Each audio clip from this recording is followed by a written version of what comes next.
interesting. Oh, thank you. In what way? While suggesting the free treatment of form usually attributed to Fauvism, this quite inappropriately attempts to juxtapose the disparate cubistic styles of Picasso and Leger. In addition, the use of color suggests a haphazard melange of clashing styles. Furthermore, the unsettling overtones of proto-Vulcan influences. Thank you, Mr. Data.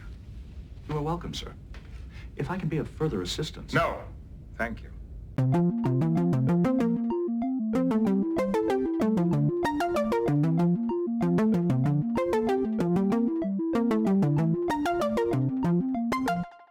Hi, this is Editing Maggie popping in just before we get started here.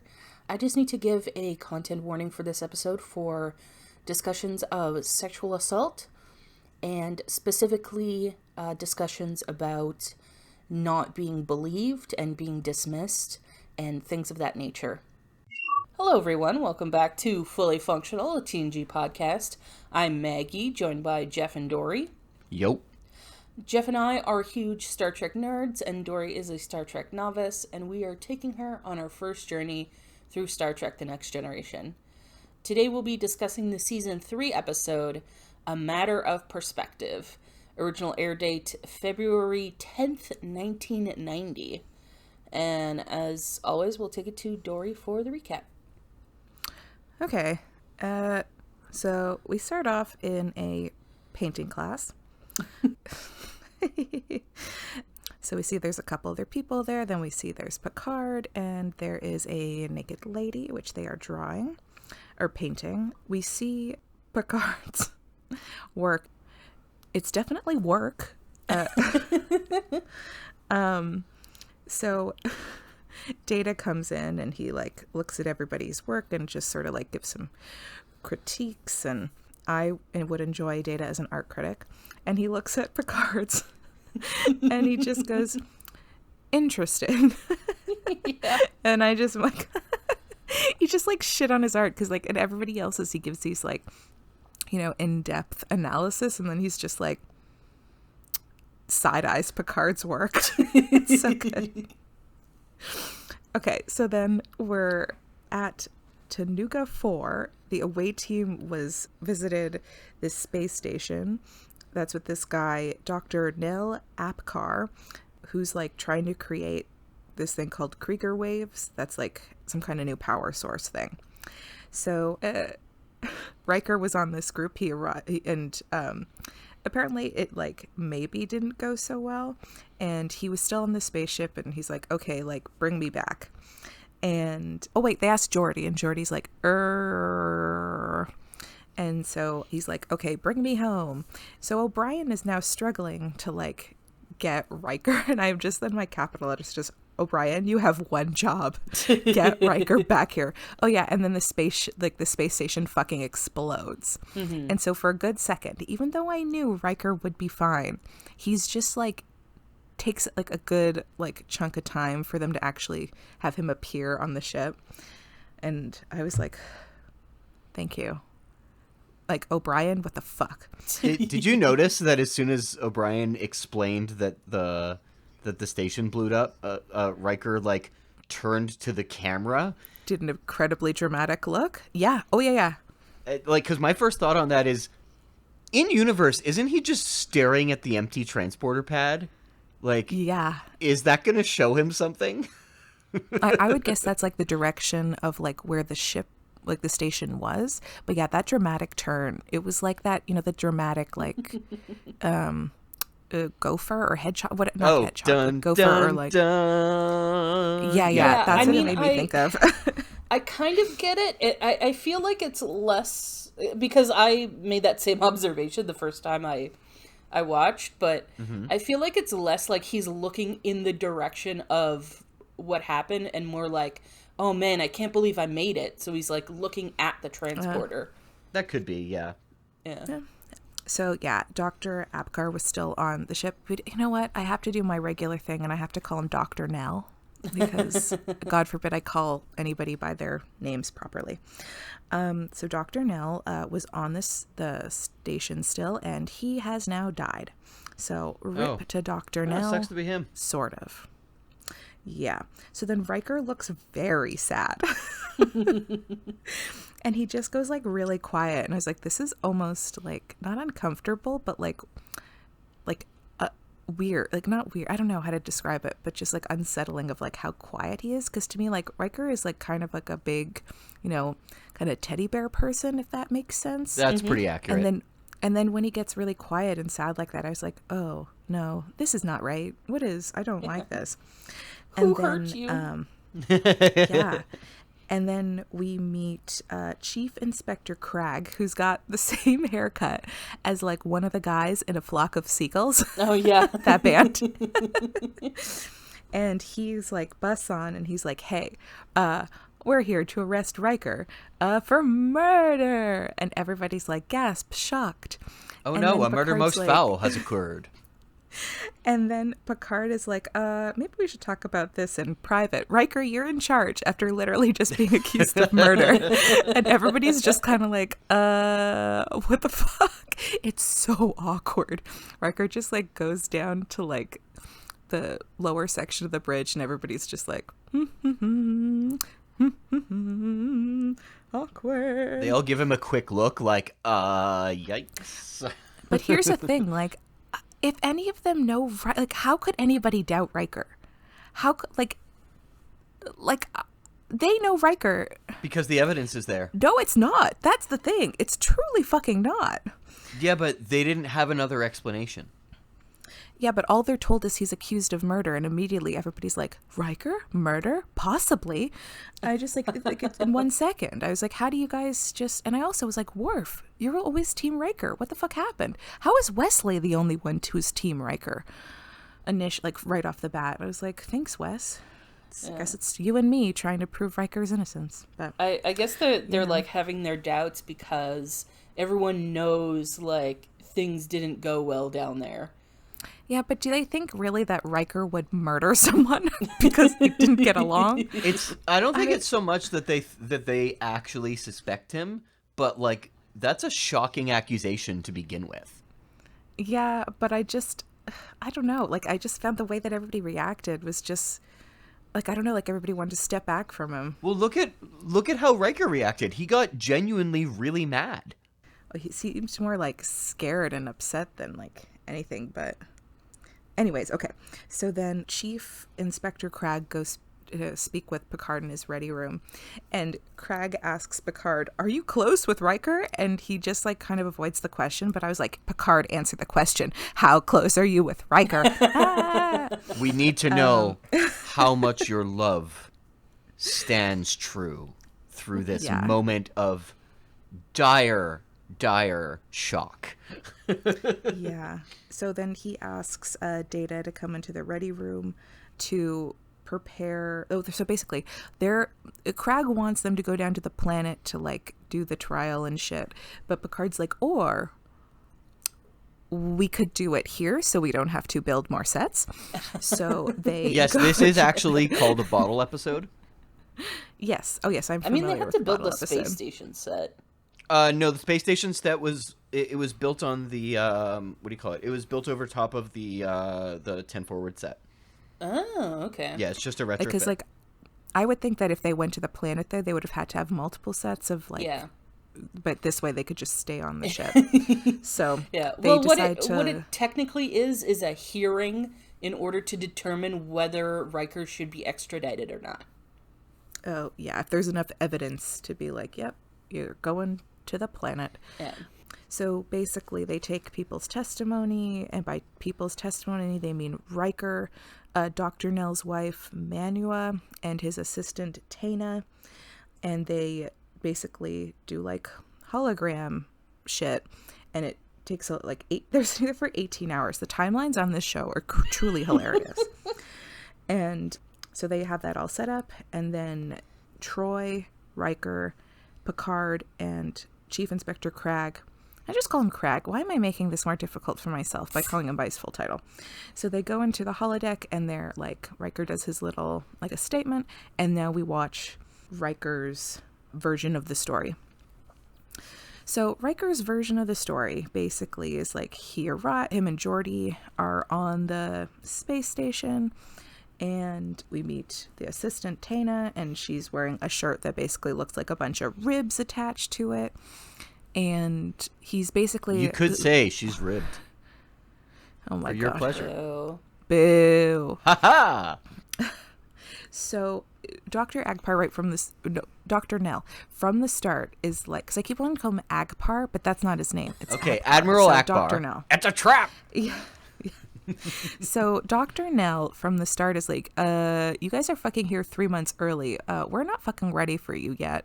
And Riker's like, it's cool. Just like, I guess show us what you're working on and whatever. And then we meet Manuela, who's Dr. Nell's wife. And man, this lady comes on strong. The second she walks in, this is Riker's version. She's like making eyes. She's definitely flirting. Riker's being friendly, but not like, I'm going to flirt with this man's wife in front of him friendly. Mm-hmm. So, she then says that Geordi and Riker should stay at the space station versus like their accommodations on the planet. Riker, they're like, oh, we don't really want to impose. And then she's like, no, it's fine. So then she brings Riker to his room and she like puts her hand on his chest and like then she closes the door and dims the lights. And he's like, no thanks. And then she's trying to come on to him real hard. And then of course Dr. Nell. Yeah. Then of course Dr. Nell comes in and is like, I knew it, Riker, or whatever. No, that's one of the other ones. I don't know. He's like, caught you both or whatever. And he then... I saw the way you looked at him. Yeah. So I'm then not he the like... fool you take me for. He backhand slaps Manuela and then tries to punch Riker. But Riker does like a really nice like step to the side. And Dr. Nell gets like a mouthful of bedding. And so like he's mad and then is like, you're gonna like give me a bad review or whatever because stuff. I don't know. God, this was very frustrating. I don't like it. Oh yeah. So then like Manuela and Tana have left for like the planet and like Nell is just super defensive at his work. And he's like, you're going to give me a bad report. And then Riker is like, nah, like you're being an asshole, whatever, goodbye. So then he like leaves and then they're like, okay. So now once we finish Riker's recap, they're like, okay, so here's the thing.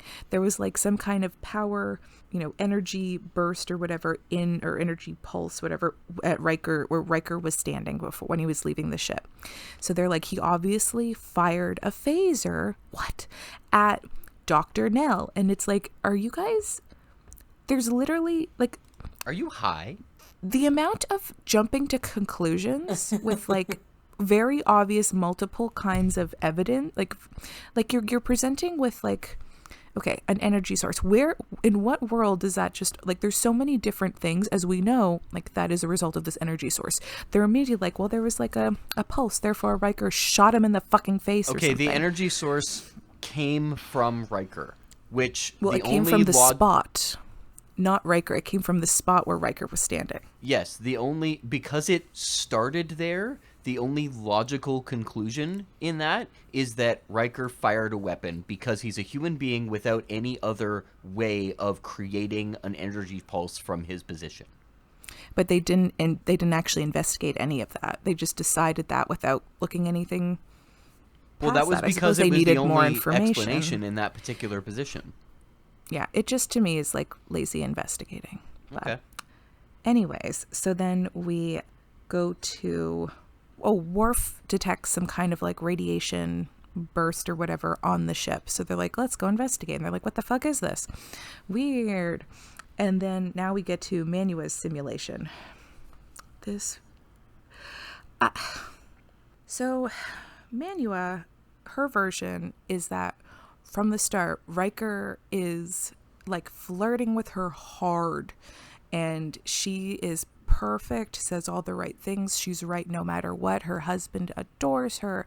He just keeps saying, I want to do all this for you. You've been nothing but helpful. You're incredible. You're wonderful.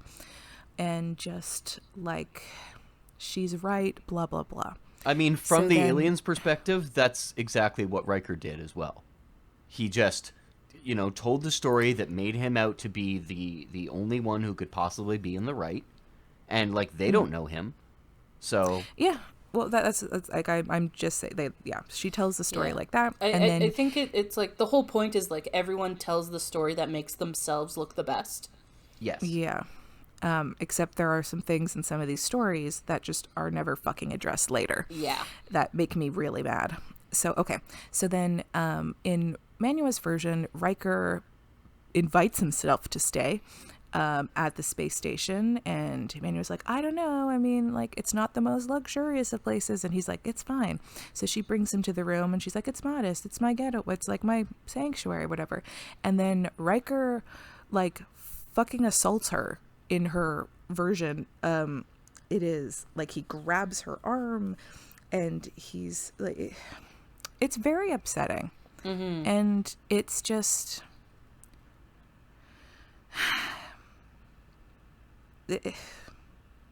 it's just like, it's upsetting to watch and frustrating.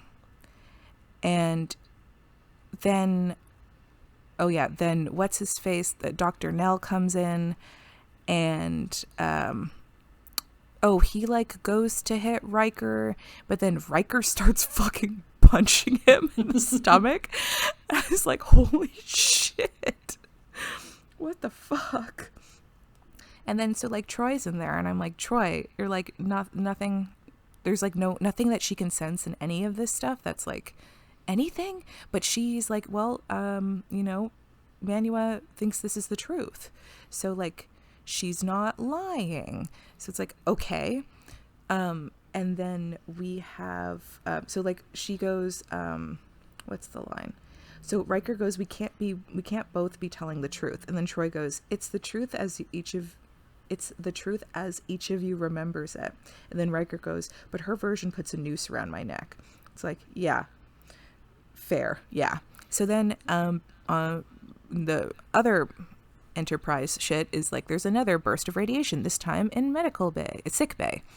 And so then they take a look at it and they're like, interesting. And then they realize that like the difference between like the other two energy bursts that they've sort of experienced, and this one, the first one being, I guess, on the space station, it was like 5 hours, 20 minutes, and 3 seconds. And yeah, I'm also, Dr. C is definitely not Team Riker also. And I was like, she like kind of gave a look. I was like, oh, Dr. C, man, like just Wes is Team Riker, I guess. Yeah. And then like Tana, honestly, this is so stupid. So Tana, the assistant, she gets to give her testimony. She wasn't there. She gives it secondhand testimony. So she's like, oh, Dr. Nell told me this is what happened. So in her version, Riker and Manua, Dr. Apgar's. Yeah, Dr. Nell's, version as told by Tana. So like, we basically, I don't remember if there's even like a bit in the like main main space station area, but then like I remember that it goes to the guest room where Riker and Manua are making out real hard, and then Dr. Nell comes in and fucking kicks Riker's ass. Yeah. I actually really like that detail. It's so fucking random. He just really takes down Riker. And Riker, truly the best line of the episode. So Riker, you're a dead man, Apgar. A dead man. I thought that was so funny. Just the way he did, like, it's delivered is truly very funny. Oh yeah, I definitely agree. And so then, like, okay, so after hearing these three versions of the story, a decision will be forthwith. And I wrote, not forthwith. And then I was like, I don't know what forthwith means, so I had to look it up. It means right away, basically. Yeah. Post haste. Yeah, immediately. So then I don't know. Here's the thing: is like a lot of this. There's not a lot of. It's all just like, you know, 3 different stories. There's not necessarily. There's the same amount of proof basically for each of the stories. So there's not. So why like Riker's was less believable than anybody else's, even though they're all fucking different. Like even between Manua and Tana's story, they're still different. But they're like, well, Riker's gonna be guilty. Okay, to be fair, this isn't a trial. This is a hearing. No, I know. Yeah. I just It kind of acts as a trial narratively. Yeah. Like, Narratively, yeah. Yeah, but Yeah. the point is to establish whether there can be a trial. yeah. Okay, so then basically what it all comes down to is that Picard thinks that Dr. Nell figured out the Kruger waves thing earlier than anticipated and was lying to Starfleet so that he didn't, because if he gave the, you know, technology to Starfleet, then like it would be used, I guess, for good, but he wanted wouldn't to make make any money money, or yeah. something. Yeah, Yeah, so Starfleet if he ain't gonna could pay sell him. it to like a higher bidder, he could make some money off of it. But if they knew, then they would just be like, "Oh, you're done. It's ours. Goodbye." So basically, Picard is like, actually, Dr. Nell tried to kill Riker. So, okay, so those radiation bursts. So they think that like from the space station or something, it like hit the core on the ship or something, and then it was because the Enterprise is like orbiting the planet, it would like every 5 hours 20 minutes 3 seconds the thing would fire and like hit the Enterprise in different spots because it's rotating around it's going around the planet. And so I guess it's like started when he turned on the thing from the ground. I don't know the technical terms. So okay, people get it. what's happening is they figured out that he already did the Krieger wave conversion thingy because of the power thing on the planet. What? So like that's why the ship has got all the holes. And then so the way he tried to kill Riker, according to Picard, is he like had the thing go off to like hit inside in the core of the spaceship to like hit Riker, but he hit Riker because he was trying to make it allegedly look like the transporter accident or something, but the like transporter energy thing, it like deflected off Riker, so that's how it was like, oh, the energy pulse from that spot and then like hit back into the core or whatever, or him, I don't remember, and then like it exploded. So that's what Picard thinks happened. And the reason they could sort of figure it out is because they did such a good job of recreating the whole like simulation on the holodeck that the holodeck was like having like doing the Krieger waves or something. Yeah, because they recreated like the spaceship, like really. Yeah, the space station thingy, and I guess it's very exacting. So the machine on the holodeck actually works. I mean, they did explain that it's like the way that the machine works is like it is relatively simple in its execution, just not in the concept. Mm-hmm. So that's why it works, because it's not like a complicated, or it is a complicated device, but it's a complicated device made up of simple devices. So yeah. Oh yeah, so... I just mean like for some reason, like the holodeck didn't like it didn't just make like an empty shell. It like recreated all the parts in the machine too. Yes. Yeah. So yeah, in the end they're like, well, I guess Picard's right. Dr. Nell tried to kill Riker and killed himself instead. Case dismissed. Carry on. Yeah. And then, but like, still not going to address the fact that, according to Manua, Riker assaulted her. Yeah. And then, like, that's like the chunk that really honestly made me so confused and angry. Is that, like, that's a pretty fucking, like my first thought was, like, I do not believe Riker would do that. Mm-hmm. But, of course, that's like not here nor there. That's a matter of perspective. Yeah, of course. I just like, no, that's from the title what I've of the seen. Oh yeah, but like it just from the things that we know about him so far, like I don't Yeah. Personally, number one, I don't think he would flirt with a married man's wife in front of him. Mm-hmm. I don't think he would grab someone and like, because everything we've seen, Riker is very much consent based. Yeah. And like respectful towards women. So the idea that he would just like grab someone and do that is like terrible.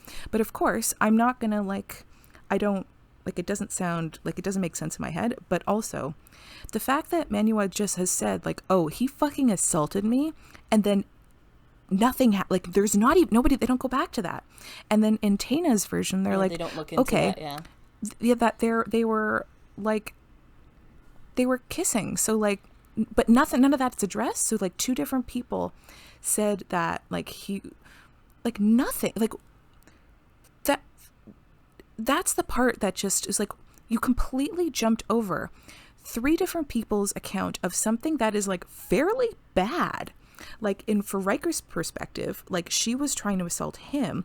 In Manuela's, he assaulted her. And in Tana, well, I guess that's more of a consensual situation, so that's not so bad. But those are the other two, Riker and Manuela's, that's pretty fucking bad. How is this just like glossed over? Yeah. How do they just not address any of that? Because like they say that she's not like that's what she thinks happened. So like either she fully believes that or like misinterpret, or that's what like how do they not like address that at all? That she fully thinks that he assaulted her. And like I can't say here nor there if it did happen, because like because it's all perspective, right? So like I can't say he didn't, I can't say she didn't, but it just the fact that they just forget that they said those things and move on. That's why I don't like this episode. I like the concept of this episode, but it really leaves a bad taste in my mouth that they have a woman say that someone assaulted her and explicitly say that she is not lying, but we are just like, oh, she obviously just misinterpreted what happened, right? Which is just playing into a lot of very harmful narratives about like women and sexual assault. Yeah, because I mean, and that's the thing. When I was watching this the first time, I mean, I only watched it one time, but I was like, I don't believe Riker would do that. But then the more I sort of thought about it, I was like, that's not the like take in this situation. Yeah, because like because the more I thought about it, I was like, we know she's not like. No, she's not like Troy says she's telling the truth. That's her truth.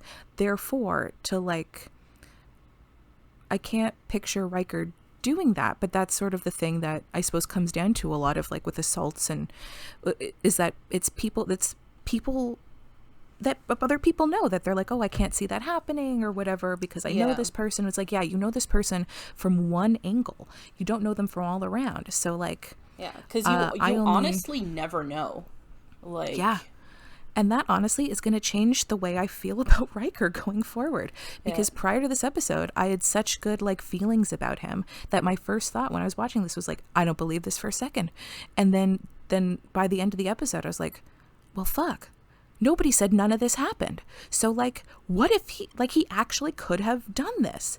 Like, I don't want to think, but it's very, very like, nobody said that it didn't. Nobody proved it one way or another. So like, it's very plausible he did do that. And I don't know. And it makes me want to fucking scream. Yeah. The unfortunate thing is, I think from the perspective of the show, is that he didn't do that and she just wildly misinterpreted what happened, which is obviously a terrible take. Like, how do you misinterpret, well, I'm not sure if he slapped me or if Riker assaulted him. Yeah. That's kind of there's a big difference between those. It's like, I think when I first was like, Riker wouldn't do that, is because I thought maybe she set him up and trying to make it look like his motivations were that like, trying to make him look guilty because she was trying to deflect because she did it. But then the more we got in and we heard like Tana's, story, I was like, maybe Tana did it. Maybe like Manuela didn't do it, and she's not making this shit up to pin on Riker. And then by the end, when it's like, surprise, nobody was fucking lying, then it's like, wait, what the fuck happened then? What the fuck happened in that fucking room, in that guest room? Yeah. The thing is that Oh, yeah, so I remembered what I was going to say. The difference with Riker is that as a fictional character and as someone we've seen, we have seen him behind closed doors. We do know what he does when no one's looking. And he, from what we've seen before, he doesn't do those things. Yeah. You know, so... But yeah, literally... that's why I avoid this episode, because I'm like, I don't want to... He's a fictional character, so I can do this with him, right? It's like, I don't want to believe he did that or is capable of doing that. So I'm just like, I just pretend it doesn't exist. Which is... That's fair. Which, honestly, like, is a problem because, like, people do that in real life, you know? Yeah. That's why, like, through the episode, I went through a whole journey with myself of, like, that's not the way to, like, think of these things. Because I was watching a show very recently where, like, this guy who appears to be a nice guy assaulted this girl, and she goes to tell this other guy, and he's like, no, that's my best friend. He would never do that. And then I was like, okay, but we saw him do it in the episode. Yeah. And then later the guy does, like, talk to the girl again. He's like, you know, listen, I'm sorry. That was really shitty of me. And, like, I believe you. He's been kicked out, blah, blah, blah. And I just realized, like, man, I had the fucking same reaction. And that sucks. Yeah. Because of, like, from the start of the episode, I thought that's where they were going with. But then, like, I didn't see the twist that, like, he would have done it. Like, that Dr. Nell was the one that would have, like, made the ship blow up and everything. So it fucking sucks. It sounds like the episode was successful in what it was trying to do, maybe to a fault. Yeah. Yeah, I mean, I did not know how it was going to end. I kept guessing, but I was wrong every fucking time. I never would have guessed this is how it would end. So, like, yeah, good job, I guess, of, like, the twist. And I do like the, like, different perspective stuff, because it's basically like the Rashomon thing or whatever. That's exactly what this is based on, actually. Yeah, but it's just they completely neglect the most like the worst part of everybody's stories, and they, like, how do you forget about that? Yeah, they shouldn't have gone so extreme with it. It should have been more that, like, he was more flirty and coming on, but not to the extreme of, like, he was forceful. Right. You know?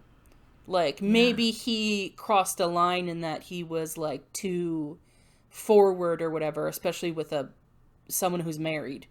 But, like, it didn't have to be, like, he fully assaulted her. You know, they didn't have to go that direction.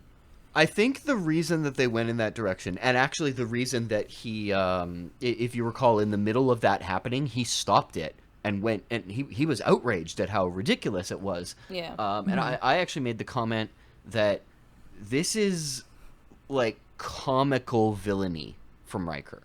Like, that's the level that the way that he's behaving in this has reached. It's gone beyond he's the bad guy to it, like, it stopped being this is super serious, and, like, it's so bad that it's almost funny. Yeah, And I totally get that, and I get that they were going for that. Like, everyone has, like, these, like, comical details in their story that's like, okay, that's obviously just to make you look really good. yes. But the problem is, when it comes to sexual assault, it's like, it's far more serious than that. Like, Oh, I know. I know that, like, the writers probably weren't thinking of this, and, like, this is just emblematic of the attitude of the time, and, like, even still to the present, of, like, just, like, inherently you can't trust when a woman says something happened. You know, Right. It's like, well, obviously Riker didn't do this. Obviously she just, like, misinterpreted what happened, you know. Obviously she's just lying to make herself look better. You know, those are all things that, like, are assumed of women in fucking real life, and it's a problem.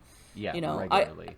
I totally understand what you're saying, and I agree that's what they were going for, but it was a bad job. Yeah, with these circumstances, it just says a lot of bad things. Yep, that's fair. Yeah. Because, like the detail of, man, I forget his actual name, Dr. Nell. The detail of Dr. Nell, like, being the one who, like, punches out Riker and gets to say the cool lines and stuff. that's also like one of those like comical, like, okay, obviously that didn't happen details, Yes. you know?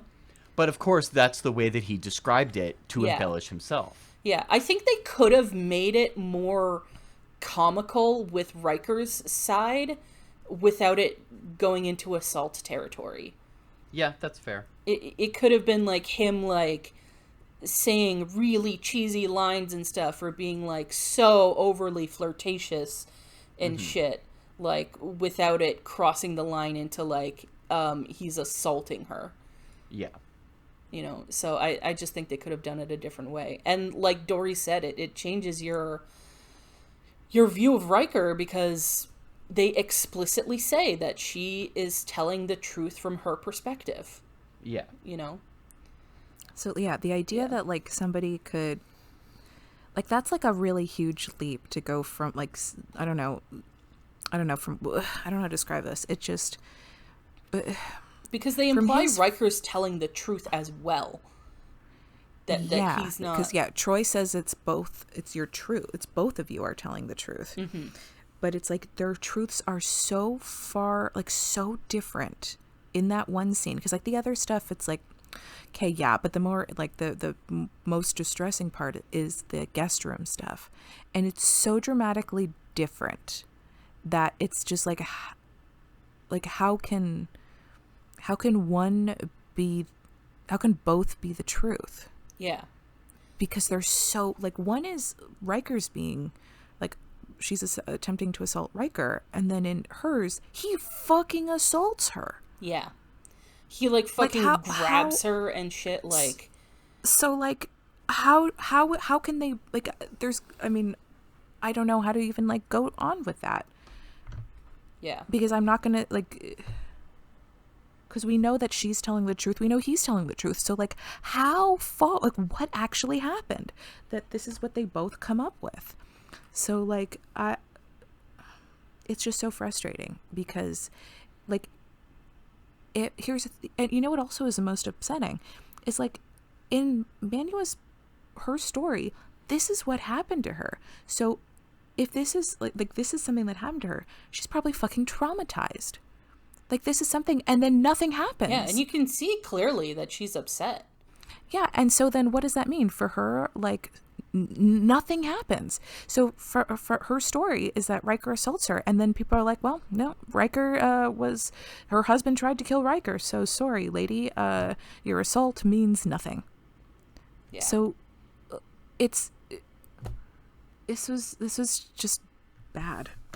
Because I think the different perspective thing is like, I think they may have like, I guess maybe you need to do this for narrative purposes, but I feel like they went too far with how different everything happened was. Yeah, because that's the thing, is like none of, like they all are so fucking different.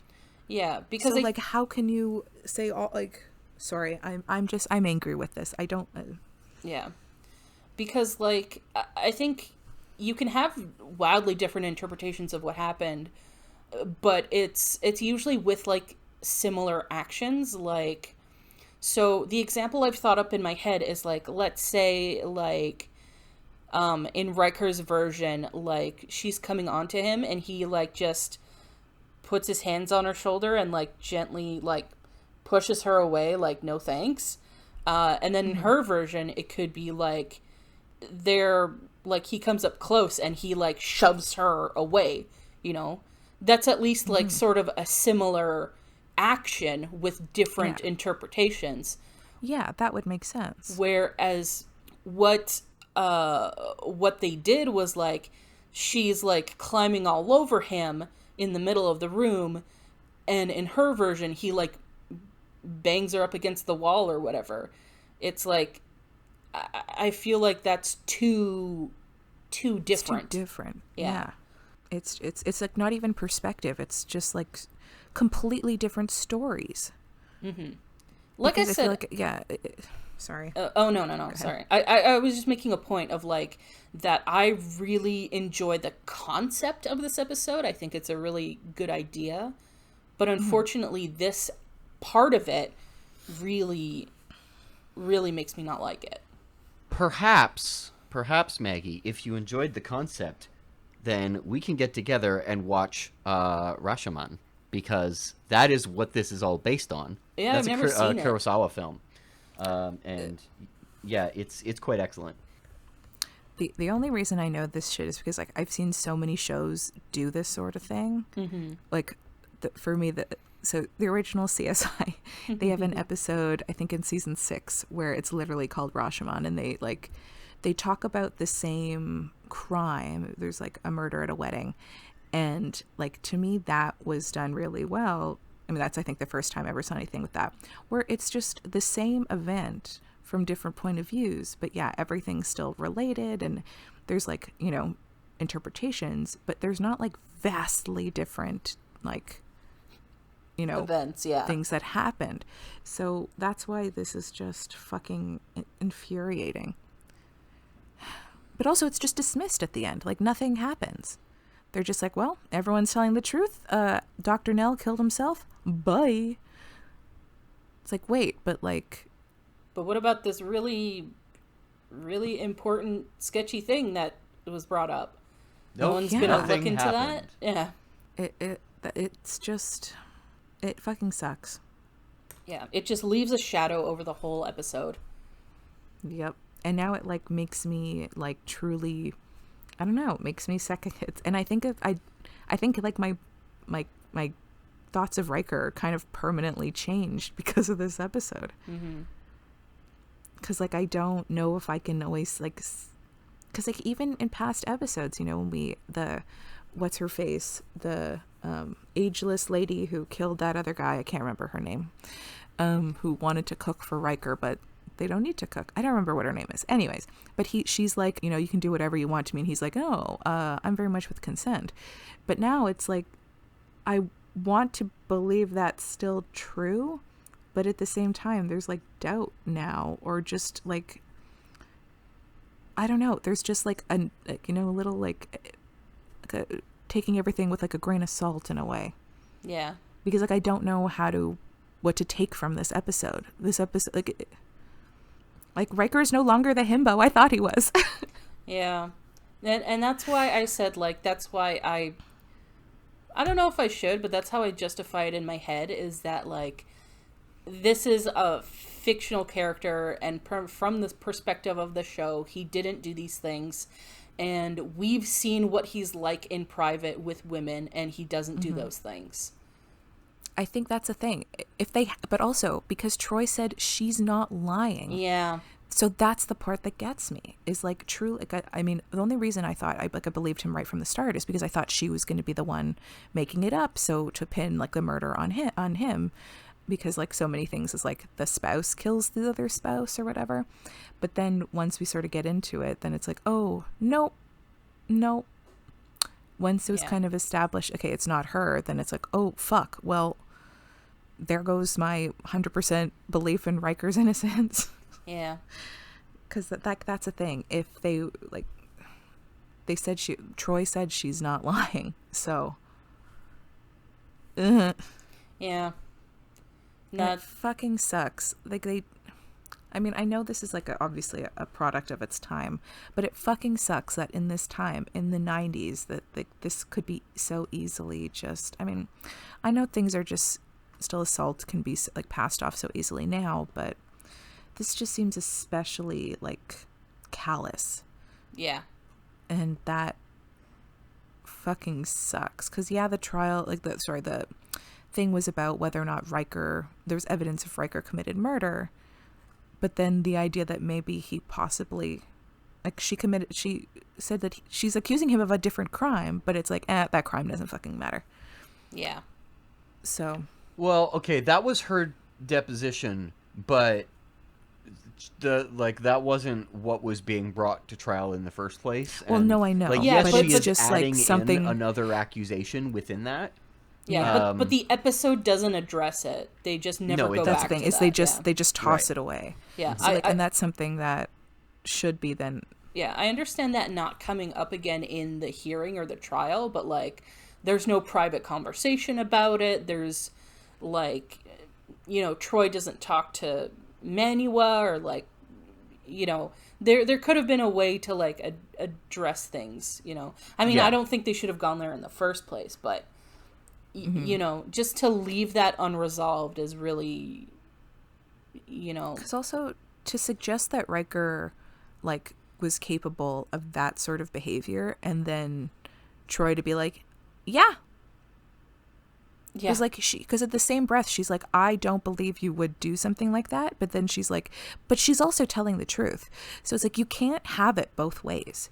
You can't say that she's telling the truth, and I don't think you would do that. and that's why I think it's just playing into that harmful sort of narrative that when women say they've been assaulted, it's like, oh, you must have misunderstood, you know. And that's what I think the episode is implying, is that she misunderstood what happened and that he didn't actually do that to her. Anyway, so putting this aside, Jeff, I know that you like this episode. So what are the things that you like about it? So I like the fact that, because this is one of the bottle episodes that is very clearly a bottle episode, and I personally think that they do a good job with their wrap up at the end, because that their solution ends up being a combination of everyone's depositions. And I thought that the writing in that part does a very good job of taking everything that we had seen up until that point and saying, look, here are the tidbits of evidence that, regardless of the person's point of view of how it happened, regardless of that bias, there's an instance of this. There's mention of this. Clearly, the things that are similar between what they're saying are the things that we can actually draw upon in order to prove our conclusion. And I liked that, because they are very much focusing on the fact that what each person is saying is not necessarily the truth. It is the truth that they remember that is, of course, biased in their general direction. And I do like that the end of that, it kind of eliminates that there is bias in everything that they can possibly say about it. But yeah, I agree. Watching again, the that discomfort scene is real fucking discomfortable. Like I can't think of another way to really put that. But the fact that Riker stopped it partway through, I think that really stood out to me this time around, because like I haven't watched the episode in years, obviously. And seeing him stop it and immediately became outraged, he kind of reflected my viewpoint in that moment. Because like they kind of had gone out of their way at that point to make her out to be dishonest in her approach. And I think the episode kind of attempts to exemplify that we shouldn't take what she says with any kind of grain of salt. Even though there is that moment where Troy is saying, well, she's telling the truth as far as I can tell. I think it probably would have been better if they had just, like, disallowed Troy from reading people's minds in this altogether. Because I think that moment ends up hampering everything else that they do in order to discredit this person. Yeah. I mean, honestly, like, I don't think that because he was outraged by it doesn't mean that he was innocent. Like, I think No. Guilty people definitely do that. No, that's not what I'm thinking. It was that his outrage in that moment reflected exactly how I felt about what I was watching. And that's frustrating, because it's, as you said, we know what Riker's like in his private time. We know that this isn't how Riker would behave as a human being. Like, this is, as I mentioned earlier, this is comical villainy. To the point where he's just like, no, I want something and I'm going to take it. And I'm just like, we as the audience know that he would never do anything like that. And it's frustrating because when he stands up to stop it, yes, you're right, that's absolutely something that a guilty person would have just as much likelihood of doing. But I feel with him in that moment, because I'm outraged too at how ridiculous it is and the fact that everybody is still taking it very seriously. And you're right, that the treatment afterwards, where they're still just like, I don't know, we all know Riker, but I don't know. Like, that's Yeah. just, The it's It's too much. The thing I disagree with is, like, it is a thing that should be taken seriously. Like, Yeah. the only evidence we have that she's dishonest is Riker's version of things. Yeah. No, I Right, mean, so- in the context of the episode, I absolutely understand why it is being listened to and taken seriously. Yeah. But the people that he's confiding in with afterwards are just like, well, you know, and it's not treated that seriously by anyone afterwards, really. Mm-hmm. It's just another piece of the puzzle, Yeah. which I guess is part of that utopian vision. Everything gets treated equally. I think it would have made a huge difference if, like, because I think Troy honestly was the difference in this, because Yeah. she said that Manuela is telling the truth. That's, to me, like, truly what makes the difference in this. Yeah, Because if I she think didn't you're say right. that, if she said, like, I couldn't catch, like, I can't, like, get a vibe from her, that's or if one she thing. wasn't there. Yeah. Yeah, but because she specifically said, oh, she's telling the truth, that's what fucked everything up for me. Is because now everything I, like, believe in Riker, I question, because Troy said she's telling the truth. You know what I think they were trying to do with that moment? I think they were just trying to eliminate the possibility for the audience that she was the villain, because they wanted us to guess that it was something else instead. Yeah. I get that. And here's I the don't thing. know if I agree with how they went about it. Yeah. Because I totally agree with you that I think that's what they were doing. It's just that they shouldn't have done that. Right. Yeah, it's just unfortunate that it had to be with this, you know? Like, I think they could have done it with something else. They could have done it without rapiness. Yes. I actually very much agree with your summation a little earlier, where you're like, if they had done this in a way where everybody's depositions were a little closer together, and without the rapiness, then yeah, that actually could have gone a long way to making the episode stand out more, as like a positive episode. Yeah. I definitely see the criticisms of it, and like my thoughts on the episode are from watching it when I was younger, and I do think it's a Yeah. good mystery, and I do think the mystery is solved really well, and I do think that the summations at the end are like well done. It's a good way of keeping the audience guessing, because there is that dangling thread at the end of an energy source came from Riker. We didn't see a phaser, so he couldn't have like shot him while he was being transported and hit it. And it would have detected that it was a phaser being fired, which is why at the very beginning they're just like, no way that was Riker shooting someone.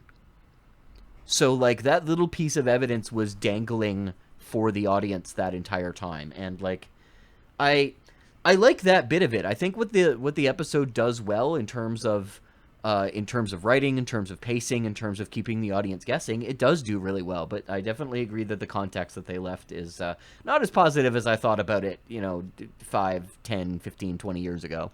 Yeah. Yeah. And I think that separated from this issue, the whole sexual assault thing, I do agree with you on that.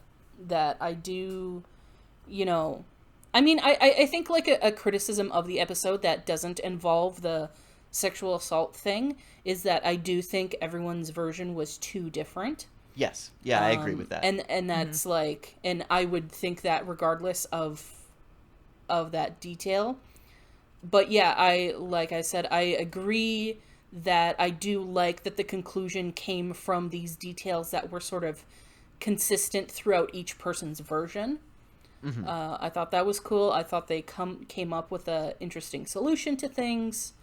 I thought the machine working on the holodeck was a little weird, but whatever. I did like their explanation of it was fine. Yeah. Oh, actually, I have a funny background story about that while we're on the topic, but the name Krieger waves actually came from the scientific consultant that they had, who gave them the idea to do the thing on the holodeck in the first place, because they needed a way to threaten the ship that would allow them to solve everything, but they didn't want the holodeck to actually be creating dangerous things, because they're just like, The holodeck shouldn't be doing that. Otherwise, we've just got this walking death trap on board, and they already use the holodeck for enough things that cause danger accidentally whenever they shut off the safety protocols and all that. So, yeah, they named the Krieger waves after this scientific consultant that they had. And apparently, he didn't know until he saw the episode and was just like, "Oh, that's nice of them."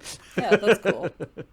It's tough to discuss this episode because it just has this huge looming kind of shadow over it. Yeah, I had very much forgotten about that part of the episode because, like I said, it had been so long since I've seen it. It's literally the only part I ever remember. I don't remember if I have this episode as a must-watch or not. I think it's a maybe. Yeah, the thing is, and it's like, this is no, like... So this isn't a criticism, and this isn't, like, because I know that you're aware of these things and you do your best, but I feel like because you come from a perspective of, you know, being a man, socialized as a man, identifying as a man, this is probably something that wouldn't have stuck out in your mind. Oh, I agree with that. Yeah, and it's not... Sometimes I find that men don't notice how fucked up is something is, like, off the bat. And it's like... That's very true. Like, even guys who are, like, aware of these things and, like, try their best and, like, are, you know, socially conscious and all that stuff, it's like... It's still because of society. It's not an automatic thing. Yes. Like, there have been details in video games where, like, certain friends will explain, like, oh, this is actually fucked up. And then the male friend will be like, oh, yeah, you're right. Shit, I didn't, like, realize that, you know, until you pointed it out. Mm-hmm. And, yeah, I think this is also just an interesting thing of, like, you know, Dory and I being women, and that this, like, just... No, I mean, you even said rewatching the episode, you get the problems with it. Yes. But, and my perspective of having, you know, watched this when I was younger, and even not like understanding the full scope of the problem, that bit being the most memorable part to me, and you having forgotten about it, I think is just, like, an interesting... and it's not, like... And it's not a criticism on you. I just think it's a really... Oh, no, I totally understand. It is definitely an interesting juxtaposition. Guys, audience, sexism at work. Yeah. It's just... I find it just a really interesting, like, telegraphing thing of, like, you know, just general society. Like, it is more difficult for everyone to relate to something that they don't have personal experience in. Mm-hmm. So, yeah, it's... I know. I definitely agree that it is also an interesting juxtaposition of that, just how we have been socialized differently simply by our genders, and, like, shit. Yeah, I think it's because it's on women's minds more. It's just it's such a reality in our lives that it's like it is at the forefront of our minds much more often, you know. And that is not to say that this does not happen to men. It's just, it's not at the frequency, and it's not as present. These are generalizations, but in general, like, it's not as present in men's minds as it is in women's. And this is, it makes me think of, like, recent conversations of, like, you know, about why women are so attracted to true crime and stuff. Yeah. So the theory is that a lot of men, when they watch true crime, they are relating to the perpetrator, and that makes them deeply uncomfortable, you know, because the majority of these things that happen are female victims and male perpetrators. Yeah, that's so true. That's why typically in general men aren't enjoying it, because they're seeing themselves as the murderer and they don't like that, you know. And women, they are relating to the victim. Women, like, honestly, maybe not like consciously or like explicitly, but literally women watch it to get tips on how to survive, like what, like, oh, this is how this victim survived, that now goes into my knowledge bank for if that ever happens to me. Right. You know, like, oh, this, so one example is like, oh, Ted Bundy, he pretended to be hurt to get help with like people putting shit in his van, and that's how he got victims. And it's like, Right. oh, okay, now I know that. Now I know that if I see that scenario, to be very cautious. You know, it's this reality that we live in. Like, it's so automatic that sometimes you don't realize like how much of your energy is spent just trying to avoid those things happening to you. Right. Sorry, I went off on a whole thing. Hey, No, you I know mean, what? I get it's it. relevant. And yeah, I mean, I think I mentioned this on the podcast before, but like I used to, when I'd walk home, even if it was just like a block or something from the main street that I live by to my building, I used to put keys between my fingers because like you truly never know. And that's not something guys would think about. I did learn later I should not do that because that will hurt me more than them. So then you're just supposed to put it like just hold one key out. It's easier for, I don't know if I should say this on here, but like easier for stabbing, allegedly. Allegedly. Oh, great. But like like to defend yourself, unless it's something as little as just like a block, because there's stories like there's one from a few months ago, this woman in London who literally was like walking like a couple of blocks from like the pub to her house or something, and was kidnapped and murdered. It was a couple of blocks that she was traveling at night. And like she thought she would, like, you think you'd be safe from that short distance, but you just never know who's out there. So the fact that like one way that you're taught to be like kept safe is to literally put your keys between your fingers, Wolverine style. Yeah. I mean, don't do that anymore because that's like not actually safe for you, but like, Yeah. that was something I'd been told for years, that I was doing for years. Yeah. And check the legality in your location, in your municipality or state or province or whatever. But there are people that sell like sort of self-defense keychains and stuff where they're basically like just sharp shit you can. And pepper spray. Yeah. That's illegal in a lot of places, unfortunately. When when I got into college, because I'm not going to say where, I mean, you guys know where, but because it was located in an area that was like very different from where I grew up, my aunt gave me pepper spray in like a little leather pouch to match my purse at the time. Yeah. But she's like, you never know if you're going to, because I had to travel quite a bit to get to school. And she's like, if you're there late at night, you don't know the neighborhood, just so you're aware. And then I was like, I'm pretty sure, I don't know if I can actually have this with me. Yeah. I used to, so what I currently still do is if I'm walking around, even though I want to, I won't listen to music. I can't not be able to hear what's going on around me. Oh, yeah. I just always want to make sure, especially if it's at night. Oh, for sure. And what I used to do is I have this multi-tool that conveniently you can take one of the knives out without having to open it, like it's on the outside. And I would always keep it in the same pocket as my wallet because my thinking was that if anyone tried to mug me or whatever, or tried to rob me, I could pretend to be reaching for my wallet and then pull out the knife. Yes. Yeah. Yes, that was just my perspective, and it just made me feel safer having like a easily accessible knife on me. You know, I liked it because the knives were on the outside, and I could just it wasn't a switchblade, but it just took like a flick of my thumb to get the knife out. You know, and I just like knives. Yeah. The shitty part is like a lot of times like that shit's illegal, and it's like, okay, so it's fucking like I'm gonna get more in trouble for using a knife on someone trying to attack me than they are for trying to attack me. Yeah, I'm going to be in Yes. trouble for being to defend myself against someone who is likely going to be bigger than me.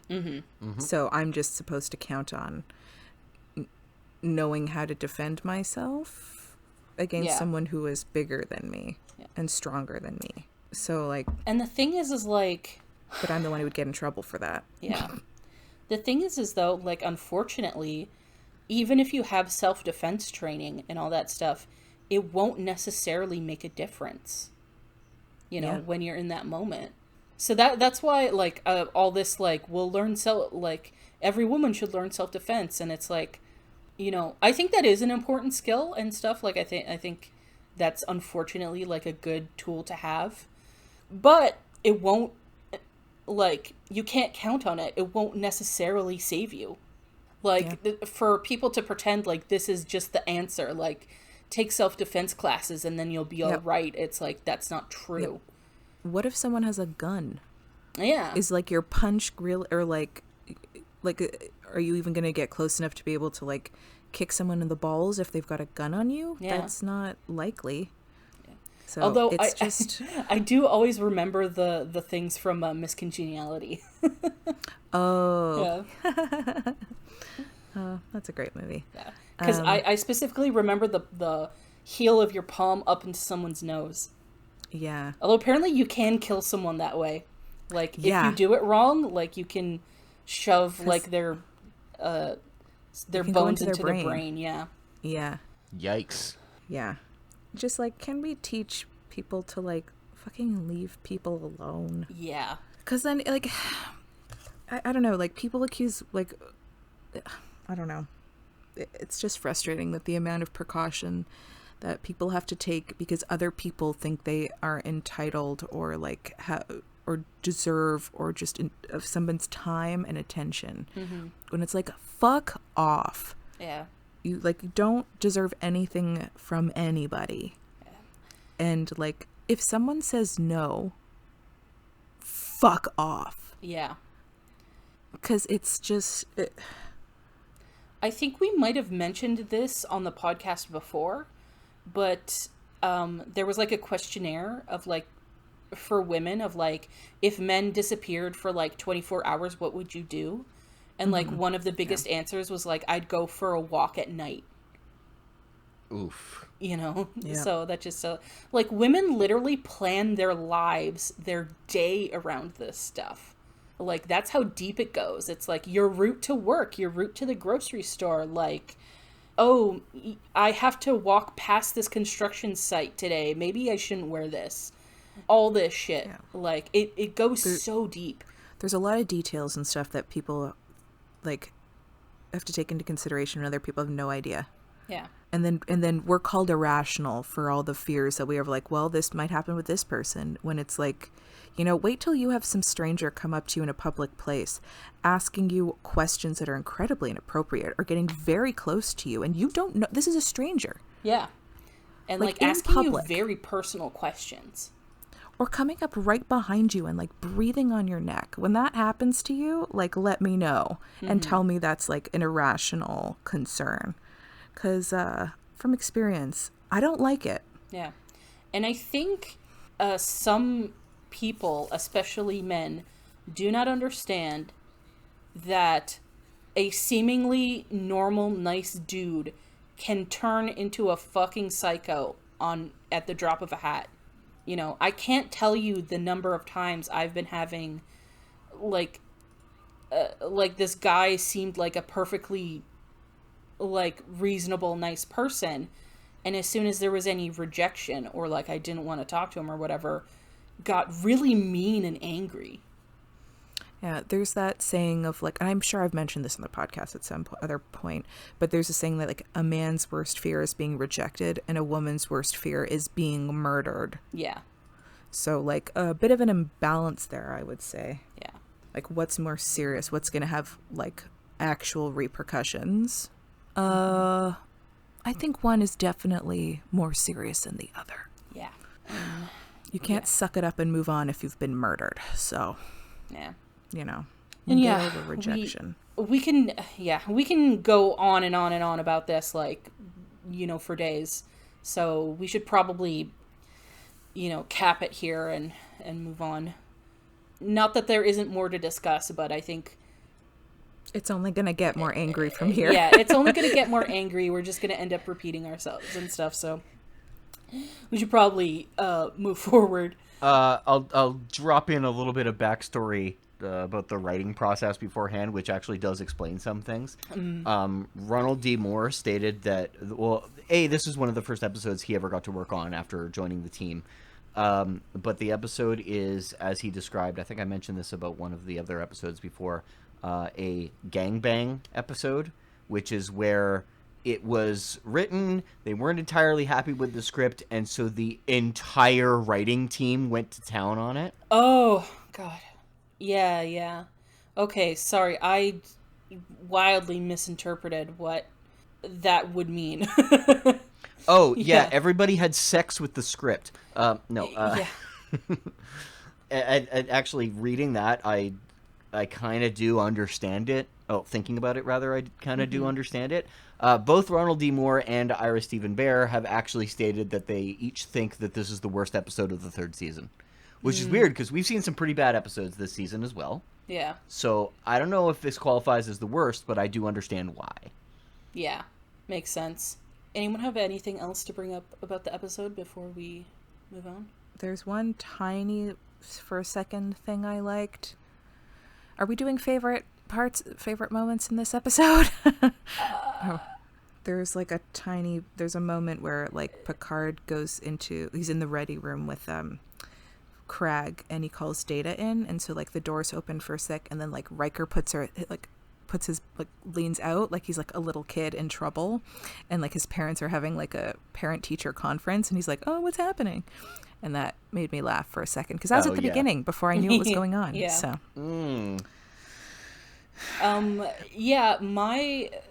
this is really awkward to do about this episode, but there are some good things in here. Like I have a favorite moment. Yeah, the art class at the beginning definitely highlight. Yes. And I do really like the detail that Dr. Apgar, or whatever his name was, made himself like this super cool dude who like punched out Riker in his version of things. Yes. Yeah. My favorite moment is the fact that Picard is never seen painting again after the criticism that he got from Data. Nice. I think the only other thing I liked from this episode was Manuela had like this really beautiful pink dress when she was like at the hearing. Oh yeah. I liked that a lot. Otherwise, no. Yeah. All right. So with that awkwardness out of the way, we apologize. Like, this is, it's an awkward episode to discuss. But I think that the next episode, Dory, will make you a lot happier. I think you'll enjoy it a lot more. I mean, there's nowhere to go but up right now. Yeah. So, for predictions for the next episode, the next episode is called Yesterday's Enterprise. Oh. Yeah, and so your clue is that the Enterprise encounters a time anomaly, and we get to see an alternate timeline. Oh, okay. Oh, exciting. Oh, okay. I'm trying to think of like what would possibly be the like. I assume that there'd be like a certain part in like the history where it would like diverge. Mm-hmm. So, I'm just trying to think like where would it be? I suppose like one could be where like where like the aliens take over from like they actually did end up getting Riker and Picard in the conspiracy episode. Oh. And so like aliens are now controlling Picard and Riker on like this other version. Or Oh, that's cool. trying to think where else would they possibly diverge. I mean, I suppose it could be before Riker and like Dr. C and Wesley got on the ship and the pilot. Mm-hmm. They like go somewhere, like the Enterprise is called somewhere else instead of the planet to go pick up the three of them. Mm-hmm. Just so you don't like keep going on the wrong path, the Divergence isn't something we've seen. It's a historical event. Oh. Oh, is it like a 20th century? No. Of course. Yeah. Okay, so it's something that like they've made up. Yes. Yes, it's a historical event within Star Trek. Okay. This is actually really hard. Just forget about like what the divergence is. What do you think the alternate timeline looks like? I don't know why, but I just keep picturing Patrick Stewart with a wig on. I don't know. It's just very hair related, and Mike Riker doesn't have a beard.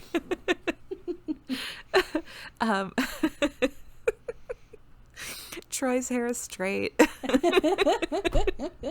It's just hair related. I don't know. Yeah, it's exactly the same, but everybody's got different hairstyles.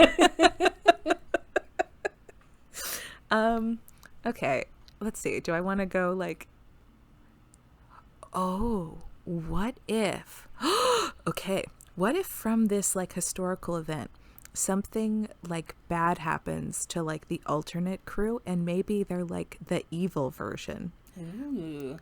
Oh my God. What if they like the other version is like they not mutinied from like of Picard, but they mutinied of Starfleet, and they just like they're off doing whatever. Oh, but they only have rogue? part of the ship. Yeah, but they only have like one bit of the ship, whichever where I don't know which. Oh, the like soft- they don't have the saucer anymore? whichever part they drive, wherever the bridge is, that's what they have, and then the other bit is gone. So they're out just like causing havoc and like playing by their own rules. Ooh. So we have a renegade enterprise. We have the evil doppelgangers. That's I think what I'm going with. All right, cool. All right, so if you'd like to see if Dory's correct, watch along with us and join us for the next episode of Fully Functional, a TNG podcast. Goodbye.